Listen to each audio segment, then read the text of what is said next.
there. Welcome to Meet the Press Now. I'm Ryan Nobles. And if it's Tuesday, voters are voting with the midterms fast approaching, heading to the polls for primaries in 4 states around the country, including Alaska, Wyoming, and California.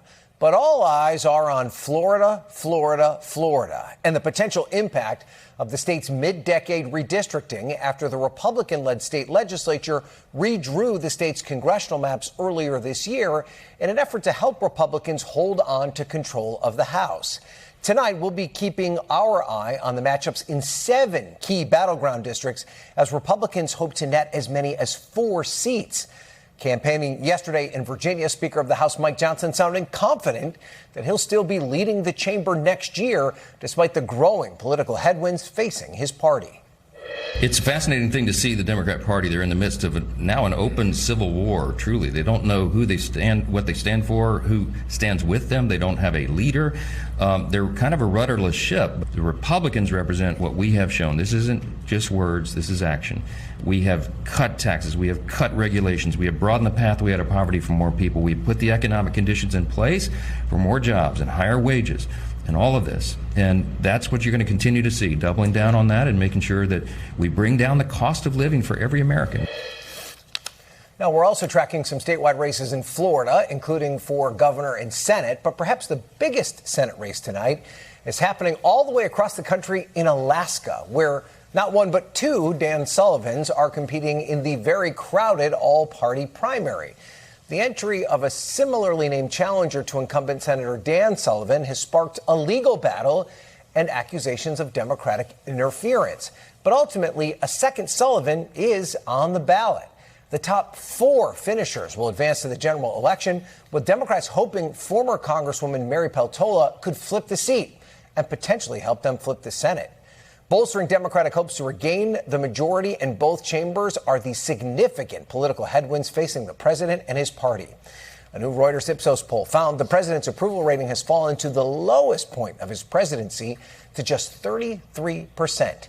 And on issues surrounding the economy, a major focus heading into November, voters say Democrats have the better approach. Joining me now to talk about all of this is NBC News chief data analyst Steve Kornacki. He's breaking things down, of course, at the big board. And with me on set, national politics reporter Bridget Bowman. Steve, let's start with you.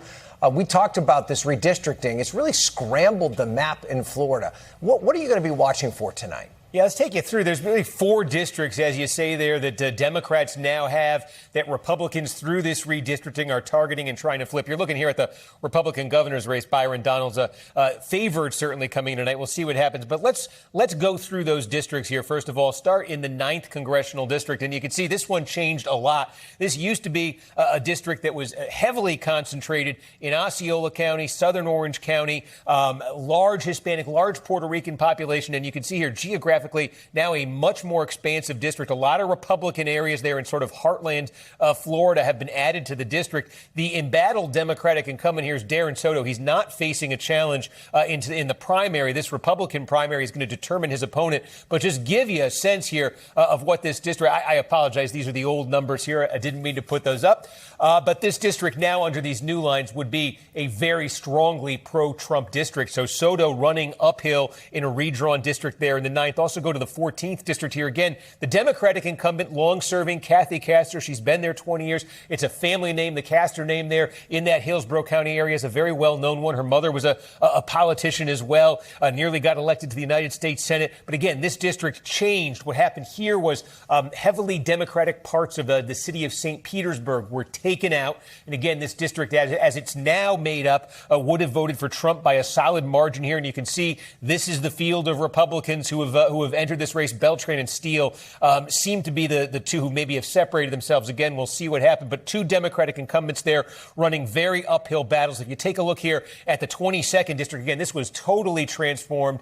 This district had been represented by Lois Frankel from Palm Beach County. She's now running a Democrat running in a different district. So this is an open primary for each party here. But again, totally transformed district, would have voted for Trump here. You see the Republican primary is a crowded one. The Democratic primary, Pia Dandia expected to win here. National Democrats have rallied behind her. And a very interesting one here, the 25th district here. Let me start.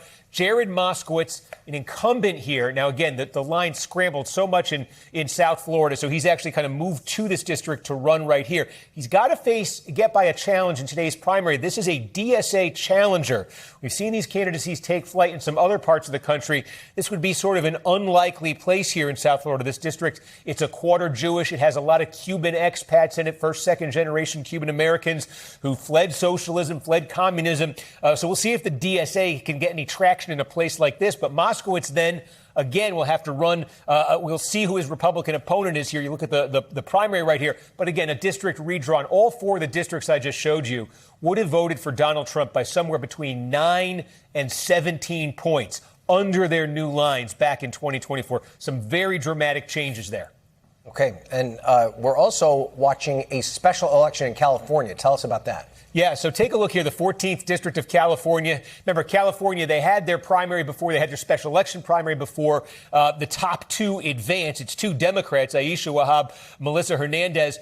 Not a very close race in the preliminary. What has happened here is that pro-Israel groups have poured in a ton of money trying to stop Wahab, who's running to the left in this campaign, trying to stop her sort of at the last minute. So it's a bit of late drama in this campaign where in the preliminary, it was a very lopsided race, but has that late push that's come in nationally against Wahab. Has that gotten any traction? That's what we're going to see in that district tonight. This was Eric Swalwell, the Democrat, had resigned the seat. That's why the special election is taking place here. It is an overwhelmingly Democratic district. It's just sort of what flavor of Democrat are you going to have? Right. And the winner of this would go right to Congress, right? They wouldn't have to wait until the end of the year. That's right. Yep. Okay. All right, Steve, stand by. Let's bring Bridget into the conversation, and let's pick up where Steve left off in terms of redistricting.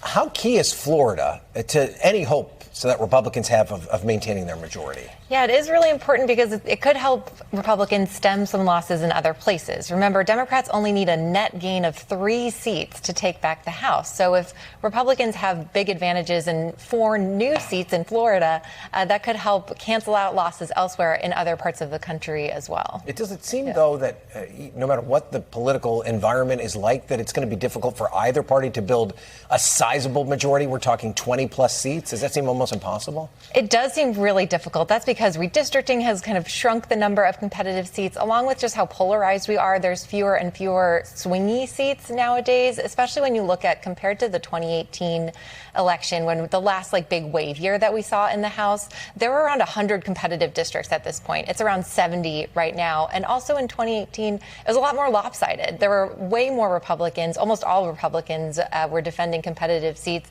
Now it's pretty evenly split between Democrats and Republicans, thanks to the redistricting that we saw this year. So it does seem like it's going to be a real knife fight and that every seat is going to matter. Yeah, and we're also watching another progressive versus moderate matchup in the Florida Democratic Senate primary.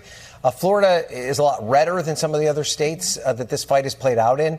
Could this really tell us what direction the party's headed in? It could potentially. I'd keep an eye on the vote share that State Representative Angela Nixon gets. She's the more progressive candidate in this primary against Alex Vindman. If she gets kind of a big chunk, that could be an interesting sign of how fired up progressives are, whether Vindman has a challenge if he's the nominee to kind of bring folks together. That being said, Vindman has way outspent Nixon in this race. He spent 10 times more money than she has. So it'd be really surprising to see him lose. But if you see her get a pretty significant chunk, that could be an interesting tell of the energy that's on the left, even in Florida. And of course, Vindman's twin brother already serving in Congress and up for re-election in the House out of Virginia. Yep. There's also the race to replace Ron DeSantis. He is, of course, term limited. There's a real crowded primary on the Republican side. But Byron Donalds has the president's endorsement. Talk to us about who the Democrats are fielding. Yeah, so the expected Democratic nominee here is David Jolly. He's actually a former Republican. He's a former Republican congressman. So he could potentially have some cross-party appeal with Republicans who remember remember him. But that being said, Florida is a really tough state. It's really shifted towards Republicans in recent years. They're winning it by bigger and bigger margins. So it's going to be really tough for any Democrat to win statewide here. It's also really expensive. Florida's big. It costs a lot of money to run a statewide campaign. So this is going to be a tough race for Democrats for sure. And of course, the big talker, you probably been asked so many questions about, Bridget, is this Dan Sullivan on Dan Sullivan affair in Alaska. Yes. Could something this, interesting, I guess, for lack of a better way to describe it, could it really impact the results? Could it hurt the incumbent's chances? So it's definitely a headache for Senator Sullivan, right? He'd rather be spending his time and his campaign money focused on himself, focused on Congresswoman Peltola as his expected Democratic opponent in this race, and not telling people like vote for Dan S. Sullivan, not for Dan J. Sullivan. But that being said, the unique way that Alaska conducts its election could blunt some of the impact here. So it's a ranked choice election in November. Right. That means that if nobody wins a majority of the vote, which could be likely in a crowded field, it goes to a ranked choice process where the candidates with the lowest amount of votes eliminated, their votes are redistributed. So because of that, you could see less of an impact here, where if Dan, the other Sullivan, gets some share of the vote, probably not a lot. He could kind of lose in those early rounds of ranked choice votings. But we don't know who those voters are, where they would go, and that certainly adds a level of uncertainty to this race. Yeah, how well the teacher Dan Sullivan does tonight could go a long way to telling just what kind of an impact this had. Okay, Bridget, thank you so much for that. Steve Kornacki, thank you as well. We thank you for watching, and remember, stay updated on breaking news and top stories on the NBC News app or watch live on our YouTube channel.